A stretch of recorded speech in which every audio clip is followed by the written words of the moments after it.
Roger Eugene Maris was an American professional baseball player who played 4 seasons in the minor leagues and 12 seasons in the major leagues. Maris played right field on 4 Major League Baseball teams, from 1957 through 1968. Maris set the MLB record for home runs during the 1961 season with 61, breaking Babe Ruth's single-season record of 60 home runs in 1927. This record was challenged by then Baseball Commissioner Ford Frick, who said that Maris needed to break the record in 154 games instead of the current schedule of 162 games. His accomplishment of 61 home runs in a season came back to the forefront in 1998, when the home run record was broken by Mark McGwire and later that same year by Sammy Sosa. Maris began playing in the minor leagues in 1953. He reached the major leagues in 1957 playing for the Cleveland Indians. He was traded to the Kansas City Athletics during the 1958 season, and to the New York Yankees after the 1959 season. He finished his MLB career playing for the St. Louis Cardinals in 1967 and 1968. Maris was an American League All-Star from 1959 through 1962, an AL Most Valuable Player in 1960 and 1961, and an AL Gold Glove Award winner in 1960. Maris appeared in 7 World Series, 5 as a member of the Yankees and 2 with the Cardinals. Early years: Roger Maris was born Roger Eugene Maris on September 10, 1934 in Hibbing, Minnesota, later anglicizing his last name to Maris. Maris was the son of Rudolph S. Rudy Maris and Corinne, who were both of Croatian origin. Roger had a brother named Rudy who was a year older, and who got polio in 1951. The Maris family moved to Grand Forks, North Dakota in 1942 and to Fargo, North Dakota in 1946, where he attended Fargo Central High School. Maris' parents had a turbulent marriage and divorced in 1960. His father in Fargo died in 1992 at age 81. After Maris retired from baseball he moved to Gainesville, Florida, where his mother moved to from Fargo. Corinne died in 2004 at the age of 90. Maris transferred to Shanley High School at Fargo in 1950, and graduated from there in June 1952. He met his future wife, Patricia, in the 10th grade, while both were attending a high school basketball game. Roger and Rudy Maris Jr. both participated in sports including American Legion baseball during the summers while in Fargo. In 1950, Roger led his North Dakota Legion team to the state championship. He was a standout player with the Fargo Moorhead Twins of the Northern League in 1952. In football, Roger still holds the official high school record for most return touchdowns in a game, with 4. Maris was recruited to play football at the University of Oklahoma. He decided to go there, but after visiting the campus, he returned to Fargo where he wanted to stay the most and be near his brother who was sick with polio. He decided finally on a baseball career. In 1953, he was invited to the Cleveland Indians tryout camp where he was viewed by the Cleveland Indians general manager, Hank Greenberg. Greenberg afterwards sent a representative to Fargo to sign Maris. Maris, age 18, then signed a contract for $15,000 with the Cleveland Indians of the American League which included a $10,000 bonus from them if he made it to the major leagues. Professional baseball minor league Maris started playing for the Indians minor league organization at Fargo in 1953 where he was named Rookie of the Year in the Fargo Moorhead Twins Northern League, and moved to Keokuk, Iowa the next season. In the minor leagues, he showed a talent for both offense and defense. He tied for the Illinois-Indiana-Iowa League lead in putouts by an outfielder with 305 while playing for the Keokuk Colonels in 1954.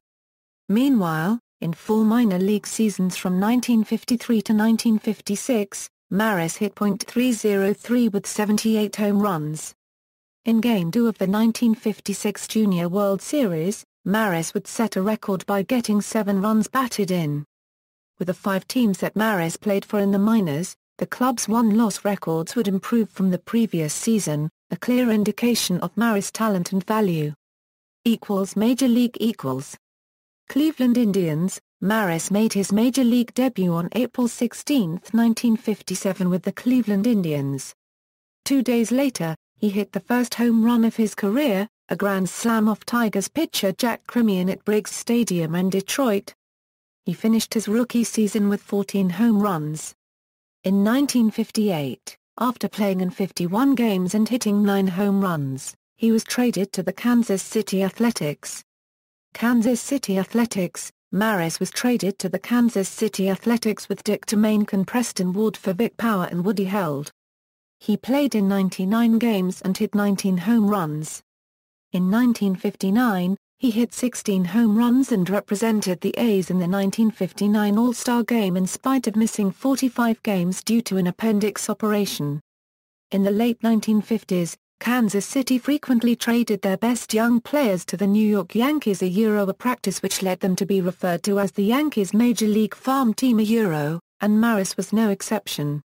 In a 7-player deal in December 1959, he was sent to the Yankees with Kent Hadley and Joe DeMaestri in exchange for Marv Throneberry, Norm Siebern, Hank Bauer, and Don Larson.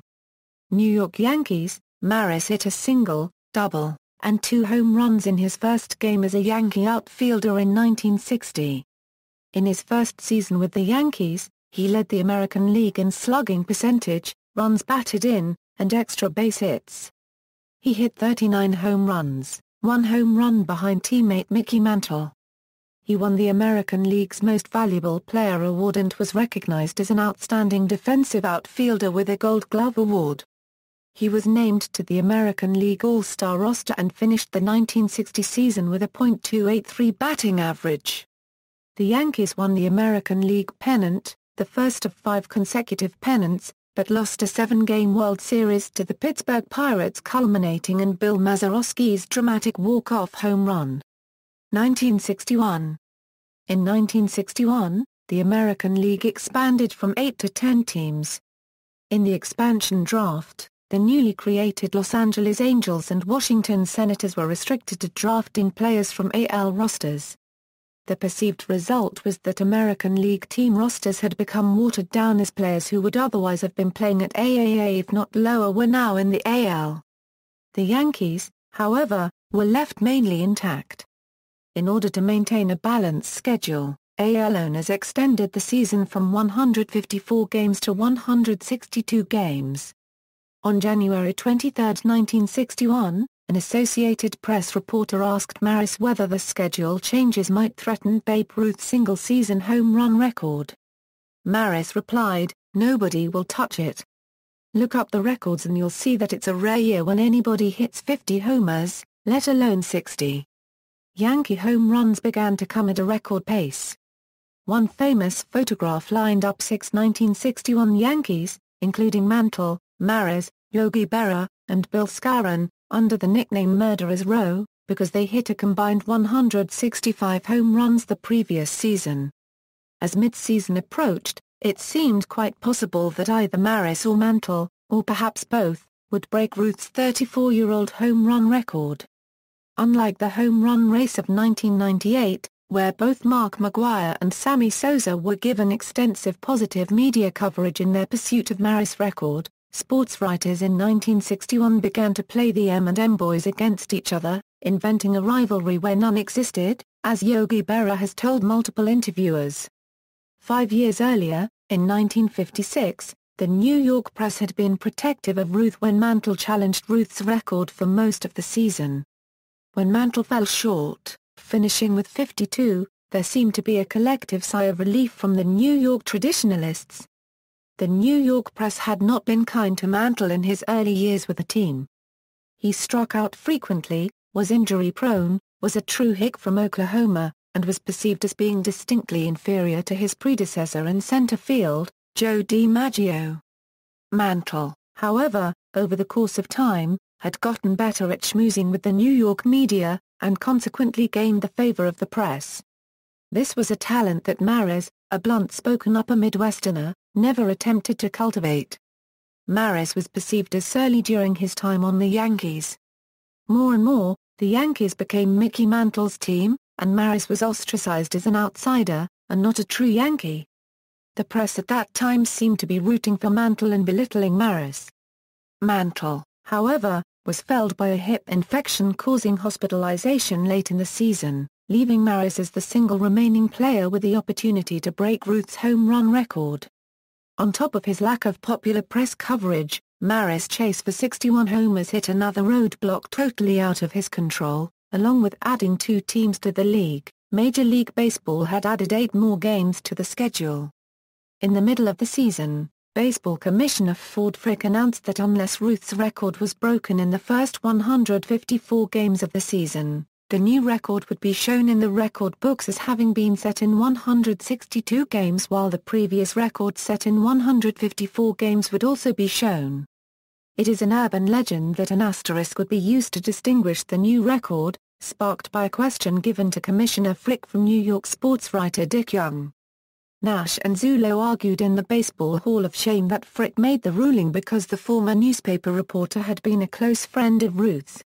Furthermore, Hall of Famer Rogers Hornsby himself a lifetime .358 batter compared Ruth's 1927 batting average of .356 to Maris' .269 clip of 1961 and said, "It would be a disappointment if Ruth's home run record were bested by a .270 hitter."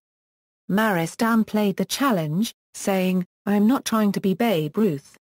I'm trying to hit 61 home runs and be Roger Maris." This sentiment would be echoed in 1973–1974, when Hank Aaron, in pursuit of Ruth's career home run record, said, "I don't want people to forget Babe Ruth. I just want them to remember Henry Aaron." Maris had 59 home runs after the Yankees' 154th game and failed to beat Ruth's 60 home runs within the original season length.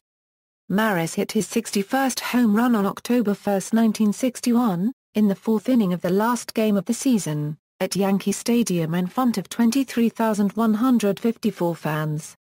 Boston Red Sox pitcher Tracy Stollard gave up the record home run, which was caught by fan Sal Durante in the right field bleachers. No asterisk was subsequently used in any record books. Major League Baseball itself then had no official record book, and Frick later acknowledged that there never was official qualification of Maris' accomplishment. The Guinness Book of World Records did however differentiate the two records as distinct and separate for a number of years. However, Maris remained bitter about the experience. Speaking at the 1980 All-Star Game, Maris said, "They acted as though I was doing something wrong, poisoning the record books or something. Do you know what I have to show for 61 home runs? Nothing. Exactly nothing." Despite all the controversy and criticism, Maris was awarded the 1961 Hickok Belt as the top professional athlete of the year, and won the American League's MVP award for the second straight year. It is said, however, that the stress of pursuing the record was so great for Maris that his hair occasionally fell out in clumps during the season. Later, Maris even surmised that it might have been better all along had he not broken the record or even threatened it at all. 1962–66. In 1962, Maris made his fourth consecutive All-Star Team appearance and his seventh and final All-Star Game appearance. His fine defensive skills were often overlooked. He made a game-saving play in the bottom of the ninth inning of Game 7 of the 1962 World Series against the San Francisco Giants. With the Yankees leading 1-0 and Matty Alla on first, Willie Mays doubled toward the right field line. Maris cut off the ball and made a strong throw to prevent Alla from scoring the tying run. The play set up Willie McCoy's series-ending line drive to second baseman Bobby Richardson, capping what would prove to be the final World Series victory for the old Yankees. In 1963, he played in only 90 games, hitting 23 home runs. Maris was again injured in Game 2 of the 1963 World Series after only 5 home plate appearances. In 1964, he rebounded, appearing in 141 games, batting .281 with 26 home runs. Maris hit a home run in Game 6 of the 1964 World Series. But in 1965, his physical problems returned, and he had off-season surgery to remove a bone chip in his hand. In 1966, The Yankees and Maris' fortunes continued to decline as he played most of the season with a misdiagnosed broken bone in his hand. The oft-injured Maris was questioned by the organization, media and fans. He was traded on December 8, 1966 to the St. Louis Cardinals. St. Louis Cardinals, Maris was traded by the Yankees to the St. Louis Cardinals for Charlie Smith. Maris played his final 2 seasons with the Cardinals, helping to win the 1967 and 1968 pennants. He was outstanding in the 1967 World Series, hitting .385 with 1 home run and 7 RBIs. It was the best performance of his 7 career World Series. Maris hit his 275th and final regular season home run on September 5, 1968. It was his 25th career 2-run homer. Later years and death, Maris and his brother owned and operated Maris Distributing in the 1970s and 80s, the Budweiser beer distributorship in Gainesville, Florida, where he moved after retiring from baseball after the 1968 season. Gussie Busch, who owned both the Cardinals and Anheuser-Busch, got Maris started into the beer business. Maris also coached baseball at Gainesville's Oak Hall High School, which named its baseball field after him in 1990. Maris was diagnosed with Hodgkin's lymphoma in 1983. In response, Maris organized the annual Roger Maris Celebrity Golf Tournament to raise money for cancer research and treatment. Maris died at age 51 on December 14, 1985 at MD Anderson Hospital in Houston, Texas. A Roman Catholic, he was buried at Holy Cross Cemetery in Fargo, North Dakota. Fellow Major League player Ken Hunt was interred several feet away from Maris in 1997. MLB stats, awards, achievements, and records. Stats equals